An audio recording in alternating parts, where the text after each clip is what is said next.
So ito na po yung latest na update dito. Yan, nalagyan na nila ng mga platform mula dito sa pang-apat na span. Patungo na yan dito sa dulo. Sinimulan ko to, walang naniniwala sa paligid ko.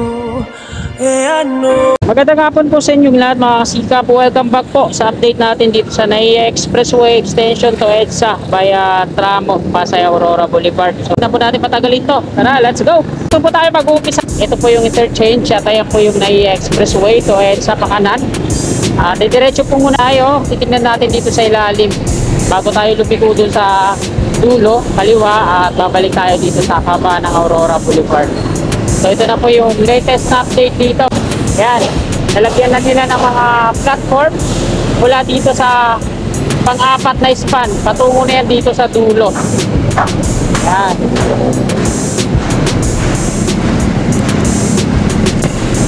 Ayan po yung pinakadulo mga kasikap. At magle-left turn ako dito. Balikan ko lang ulit mula dito sa pinakadulo kung saan i-connect dito sa expressway. Na-installan na nila ng mga platform at parang nagre-rebar na sila sa taas para sa slab. At dito nga nilagyan na nila ng mga suporta yan. Ayan yung mga matataas na scaffolding support na yan. Nag-install na sila ng rebar para sa slab dun sa pinakataas niyan.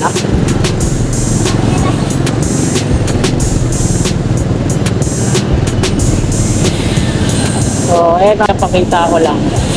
Mahaba ng mga scaffolding na yan na pinagdugtong-dugtong patungo dun sa taas. Galing yan sa Aurora Boulevard. Dun sa patungo dito sa NAIA Airport Road. At ayan yung babaybayin natin. Kakaliwa po tayo dito. Tingnan natin kung ano na yung latest na progress hanggang dun sa, sa dulo. Yan yung roller crane na nag-a-assist sa taas.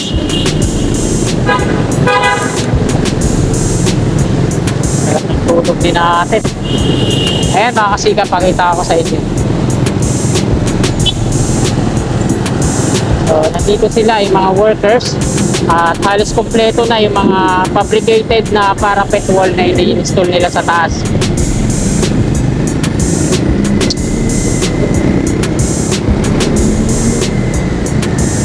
Pag natapos na to, matik na yan. Dito na sa baba ang isusunod nila, no? Ito yung Center Island, northbound and southbound. Nasa northbound lane tayo. Palabas po tayo ng EDSA. Kompleto na yan, yung mga parapet na fabricated. May NAIA Airport Road patungo dun sa palabas ng sa may tulay.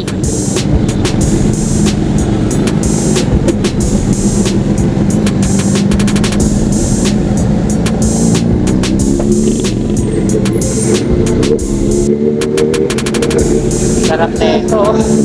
Magkaroon din na ako ng ganyan balang araw. Big bike. Para makakyat tayo sa expressway, no? O, tutungayan natin yung pag-install na fabricated na parapet wall. Ayan, no? So, ganyan nila ginagawa yan. Isa-isa po yan na tangay-tangay ng maliit na mobile crane na nandoon sa taas. Tapos, sinasaklob nila dyan sa mga rebar na yan.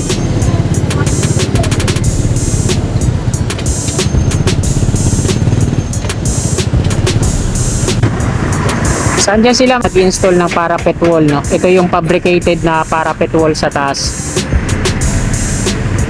So, ganyan po yung proseso ng pag-install ng fabricated na parapet wall gamit yung maliit na mobile crane na yon.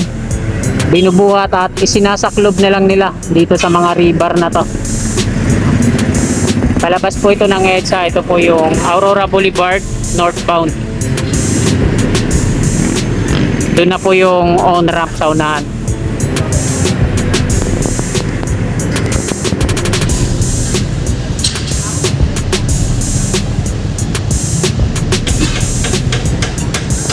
So ito yung patungo naman dun sa expressway mismo na Airport Road. So, hindi nila maisaklob ng maayos. Oh. Hinahawi-hawi pa. So, diretso na po tayo dun. Ito na po yung tulay. At dito sa tulay, nagde-dredging din sila. Oh. Natanggal nila yung mga borak.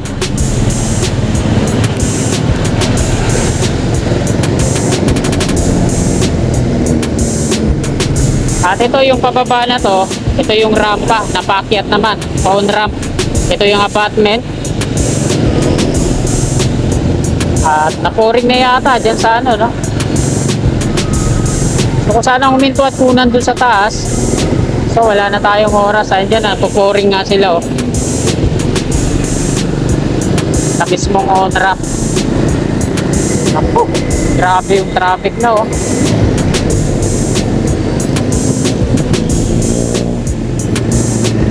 Ito po yung lagay ng traffic dito sa kaliwang bahagi po natin. Ito yung galing southbound EDSA dito sa flyover, pababang ramp.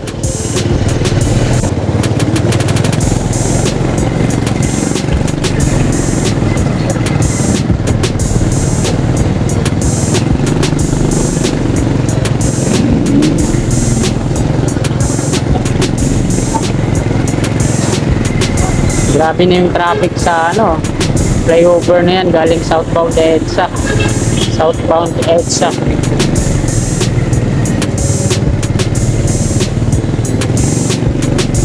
At nandito na tayo sa may EDSA northbound. Ayan na po yung Tramo station ng P2P bus, tawid na kalsada. At ayan po yung istasyon ng MRT3 stop station dito sa kaliwa. Ayan yung paalis lang ng tren. So dahil kaya nagkakaroon ng traffic dito mga kasikap sa palabas ng EDSA northbound dahil sa mga tumatawid dyan sa unahan. Dapat nilalagyan nila ng footbridge to dito para hindi na sagabal yung mga tumatawid sa mga papalabas na sasakyan dito sa Cagayan yan. Delikado pa sila niyan pag biglang tumatawid.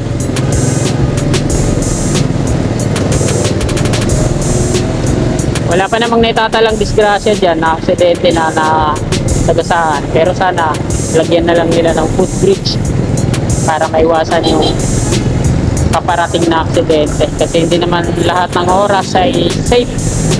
Mayroong pagkakataon na talagang malas. Sana wag naman umantong sa ganun.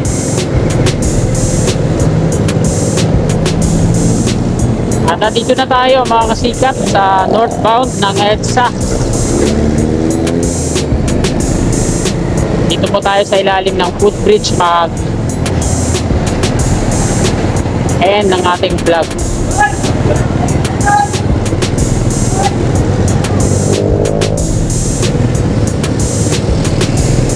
Ay dito medyo para walang sagabal. Yan. So paano mga kasikap, dito na po nagtatapos tong video na to.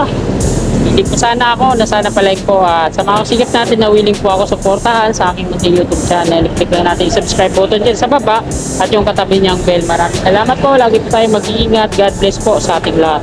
Sulatan ko lahat ng mga blanco